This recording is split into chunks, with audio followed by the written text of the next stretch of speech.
ना सड़क पे बैठी हुई है और ना ही लड़के की कोई मजबूरी है। बात इतनी सी है, शादी एक बार होती है, गाज वाज के ना हो तो रोटी तो बंदा मरग से भी खा आता है। चल उठ चलिए, देर हो रही है।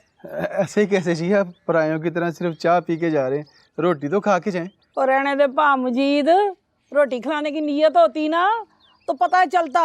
और यहाँ तो चूल्हे पे हांडी मुद्दी पड़ी हुई है और पिंड में केड़ा होटल है जो इधर से निकलेंगे उधर से मंगा लेंगे।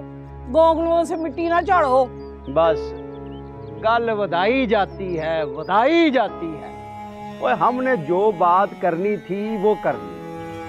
अब आप लोग जो भी जवाब देना है वो दे देना। अगर जवाब हाँ में हुआ तो सारी जिंदगी रोटियां ही खानी है। चल उठ।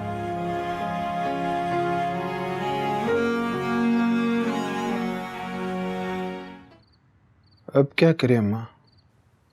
मजीद, तुझे वो फौजी याद है जिसकी लकड़ की टांग थी और वो चिलमे खरीदने आता था? तुझे याद है वो क्या कहता था? याद है।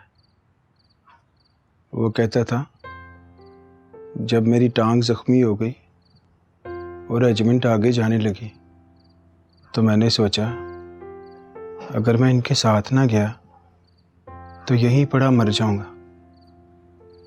फिर मैंने अपनी जख्मी टांग खुद ही काट दी और उस पर उबलता हुआ तेल डाल दिया। कितने साल हो गए हैं जंग को, आज भी वो जिंदा है। अपने नाते पोतों को खुद कमा के खिला रहा है, अपनी जंग लड़ रहा है। तू क्यों परेशान होता है? ऐसे थोड़ी जिंदगी गुजरती है। कहानियां ही सुनाती रहेगी अम्मा। सारी जिंदगी तूने भी बड़ी मेहनत की है, बहुत कुछ कमाया है, जोड़ा है। अभी निकाल दे, लड़की की शादी हो जाएगी। क्या क्या कमाया है? 10-15 रुपए की दिहाड़ी, 100-200 रुपए।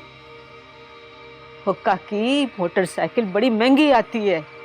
यही तो पूछ रहा हूँ कि अब करें क्या? यही तो बता रही हूँ पुत्र कि कुछ ना कुछ तो करना है और हमने ही करना है। और जवाब भी उनको देना है शाम तक, वो भी उनकी मर्जी का। ना उन्हें भी फौजी की कहानी सुना दी, ना समझ आएगी और ना काम आएगी।